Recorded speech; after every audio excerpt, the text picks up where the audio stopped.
चलिए 6th वाले सम से शुरू करते हैं। अब ये वाला सम काफ़ी इंपॉर्टेंट रहने वाला है, बोर्ड्स में ऐसे कैटेगरी के सम भी आते हैं, जैसे ये वाला सम विंटर 25 में 6 मार्क्स के लिए पूछ चुका है, ठीक है ना। अब यहाँ पर आप लोग देखोगे, यहाँ पर बोल रहा है कि शेडेड पोर्शन का आप सेंट्रॉइड फाइंड करो। इसका मतलब क्या है, पहले तो फिगर समझो। यहाँ पर एक रेक्टेंगल है और एक सेमी सर्कल है, मतलब आप लोगों को क्या करना है मालूम है, ये जो शेडेड पोर्शन है ना, ये व्हाइट वाला जो पोर्शन है जो कि रेक्टेंगल है, उसमें से आपको ये सेमी सर्कल को माइनस करना पड़ेगा, तभी जाके आपको आपका फाइनल आंसर मिलेगा।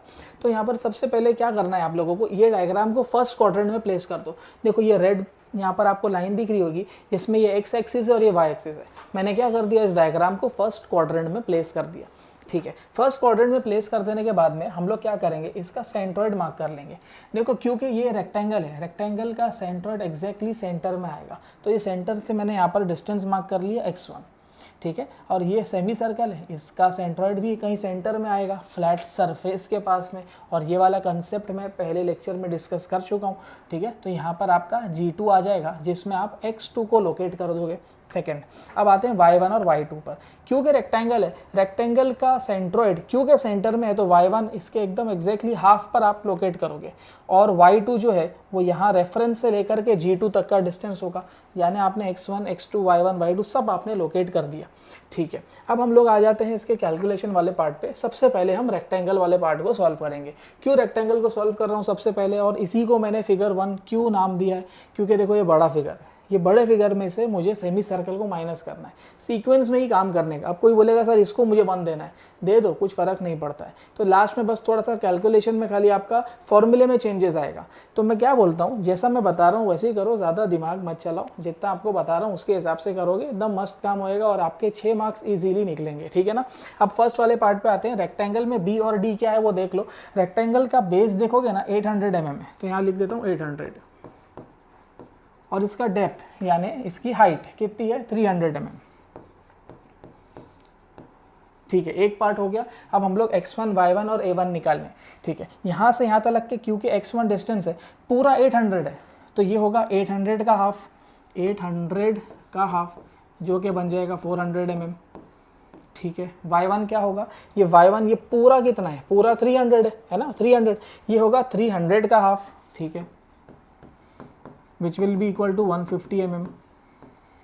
अब हम लोगों को a1 चाहिए, तो a1 क्या होता है b इंटू डी, क्योंकि रेक्टेंगल है, रेक्टेंगल का एरिया का फॉर्मूला b इंटू डी होता है, 800 इंटू 300, 800 इंटू 300, 8 3 24, 00 00, क्योंकि mm है तो mm स्क्वायर में हम यहाँ पर एरिया लिखेंगे। मैं हर बार बता चुका हूँ, यूनिट नहीं लिखोगे तो आपके 1 मार्क्स वहाँ पर कटेंगे, ठीक है। रेक्टेंगल वाला पार्ट अपना कंप्लीट होता है।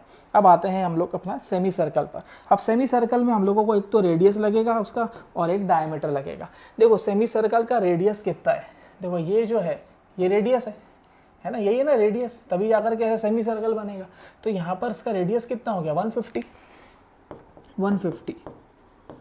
अब जब रेडियस 150 है तो डायमीटर इसका डबल होगा, इसका डबल कर दो, which will be equal to 300 mm, ठीक है। रेडियस भी आ गया, डायमीटर भी आ गया। अब x2 वाले पार्ट पर आ जाते हैं। यहाँ से यहाँ तक के होगा x2, ठीक है ना। x2 कितना होगा ये सवाल है। तो देखो यहाँ पर है ना, ये डायमेंशन दिया है, ये 100 mm, ठीक है। ये क्वेश्चन में दिया हुआ है, यहाँ लिखा नहीं है मैंने, ये 100 mm डायमेंशन दे दिया है उसने। तो जब ये 100 है और मुझे सिर्फ यहाँ से लेके यहाँ तक का पोर्शन चाहिए, तो ये कितना होगा 100 प्लस इतना, ये इतना कितना है 150 है बराबर। तो 100 प्लस 150, 100 प्लस 150 जो कि बनेगा 250 mm। अब y2 चाहिए, देखो y2 यहाँ से लेके यहाँ तक है, तो ये कितना होगा।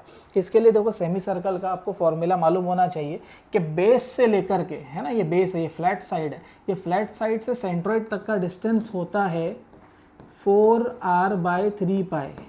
ये मैंने फर्स्ट लेक्चर में बता चुका हूँ। तो ये कितना होता है 4r/3π। तो क्या करेंगे हम लोग, ये जो पूरी हाइट है इसकी, ये पूरी हाइट कितनी है 300 है, ये पूरी हाइट में से मैं इतना पोर्शन माइनस कर दूंगा तो इससे मुझे y2 मिल जाएगा। तो पूरी हाइट है 300 में से इतना पोर्शन माइनस कर देंगे 4r/3π, ठीक है। अब 300 माइनस 4r, r का वैल्यू कितना है 150/3π। ये पूरी वैल्यू को कैलसी में डालोगे तो आपको y2 का वैल्यू मिल जाएगा 236.34 mm। ठीक है, यहाँ से मुझे y2 मिल रहा है। अब A2 पर आ जाते हैं। सेमी सर्कल का एरिया का फॉर्मूला है π/8 इंटू डी स्क्वायर, तो यहाँ पर आ जाएगा π/8 इंटू डी। डायमीटर कितना है ये हमने ऑलरेडी लिखा है 300, तो यहाँ पर आ जाएगा 300 का स्क्वायर। ये पूरी वैल्यू को कैलसी में डालोगे तो आपको A2 का वैल्यू मिल जाएगा 35342.91 mm स्क्वायर। ठीक है, यहाँ पर मुझे A2 मिल गया। अब हम लोगों को रेक्टेंगल में से सेमी सर्कल को माइनस करना है, तो देखो यहाँ पर ध्यान देना है आप लोगों को, यहाँ पर x बार मिलने वाला है। कैसे मिलेगा देखो, a1x1 माइनस a2x2, समझ में आ रहा है? हम लोग माइनस कर रहे हैं ना, क्योंकि बड़े में से छोटे को माइनस कर रहे हैं। फर्स्ट वाला जो है वो रेक्टेंगल है, रेक्टेंगल माइनस सेमी सर्कल जो कि सेकेंड वाला है, अपॉन a1 माइनस a2। ठीक है ना, प्लस नहीं आएगा, प्लस डाल दिया गलत हो गया, मतलब आपने दोनों को ऐड कर दिया। ठीक है, अब यहाँ पर आपके पास पूरा डेटा अवेलेबल है। मैं बोलता हूँ ये पूरी वैल्यूज़ आप कैलसी में डाल दो, आपको x बार का वैल्यू मिल जाएगा 425.90 mm। ठीक है, यहाँ से मुझे x बार मिल रहा है। फिर हम लोग क्या करेंगे, y बार निकालेंगे। y बार के लिए भी सेम काम होगा, a1y1 minus a2y2 upon a1 minus a2। ये पूरी वैल्यू को कैलसी में डाल दो, आपको y बार मिल जाएगा 135.09 mm। और यहाँ पर आपका फाइनल आंसर जो है वो कंप्लीट होता है। ठीक है, इंपॉर्टेंट सम है, समझ में आया है तो pause the video to note down.